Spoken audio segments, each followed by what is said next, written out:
Assalamualaikum warahmatullahi wabarakatuh. Alhamdulillah, alhamdulillahirabbil alamin. Assalatu wassalamu ala asrofil anbiya'i wal mursalin wa ala alihi wa sahbihi ajmain. Amma ba'du. Yang saya hormati Bapak dosen pengampu mata kuliah Ekonomi Pertanian, yaitu Bapak Mufli Khalaf Al-Mustaqim, SSSEME.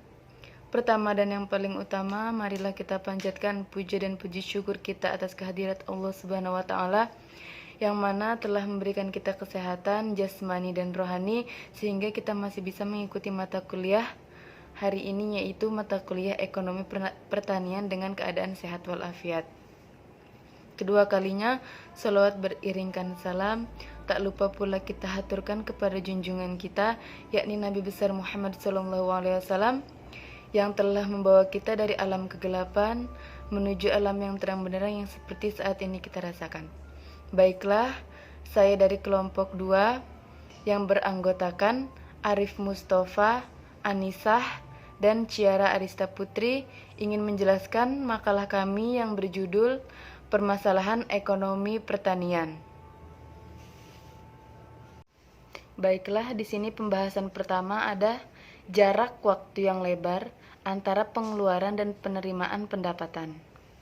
Jadi, ada berbagai macam persoalan yang dihadapi oleh petani, baik itu persoalan yang berhubungan langsung dengan produksi dan pemasarannya maupun persoalan yang dihadapi dalam kehidupannya sehari-hari.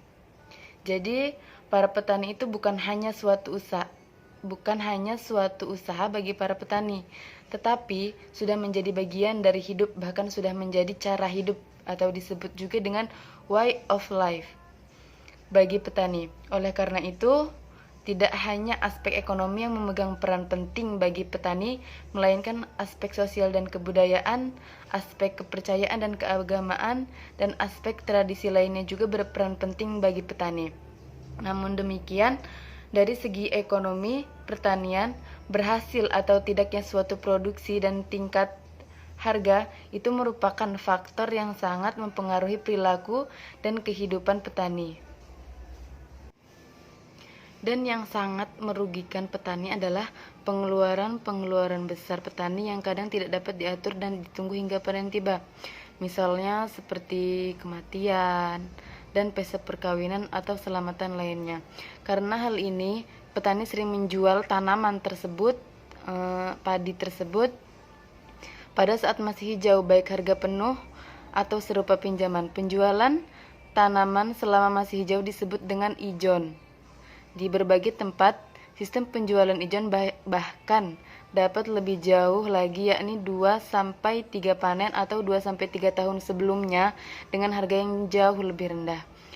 Masalah demikian merupakan permasalahan yang gawat dan sangat sulit sekali untuk dipecahkan. Jadi, kebanyakan ya pandangan orang-orang terhadap ijon ini sangat tidak tepat. Jadi ijon itu kayak dianggap dan penyakit yang harus diberantas dengan segala cara. Tujuan dari pemberantasan ijon sendiri benar. Semua pihak dan petani menginginkan ijon ini segera diberantas. Menurut definisi dan kehidupan sehari-hari, sistem ijon adalah sistem pinjam dengan jaminan tanaman hidup dan bunga yang lebih tinggi, jauh lebih tinggi dari tingkat bunga yang berlaku. Perbedaan yang sangat jelas antara persoalan-persoalan ekonomi pertanian adalah jarak waktu antara pengeluaran yang dilakukan petani dengan penerimaan hasil dari penjualan itu sendiri.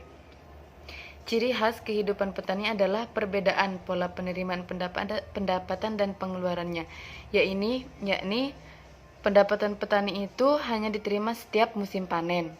Jadi petani itu menerima penerimaan itu cuman waktu panen aja. Dan sedangkan pengeluaran harus dilakukan setiap hari, apalagi bila pengeluaran besar atau pengeluaran yang tidak direncanakan.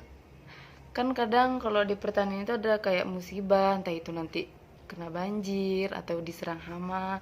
Jadi itulah perbedaan persoalan yang sangat jelasnya. Wabarakatuh. Perkenalkan, nama saya Arif Mustafa dari kelompok 2. Saya akan melanjutkan pembahasan materi dari kelompok kami, yaitu B. Pembiayaan pertanian. Persoalan yang sangat sulit dalam ekonomi pertanian adalah persoalan pembiayaan.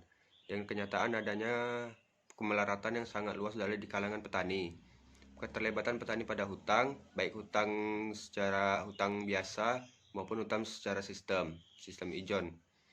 Banyak orang yang mengatakan bahwa petani tidak dapat meningkatkan produksinya dikarenakan kekurangan biaya dan petani memerlukan kredit murah dari bank rakyat dan sebagainya. Jatuhnya petani ke dalam hutang melalui sistem ijon dikarenakan tidak adanya alternatif kredit lebih bagi petani. Jika ada bank desa dapat memberikan kredit kepada petani dengan bunga yang lebih rendah, maka petani akan terselamatkan dari permasalahan hutang.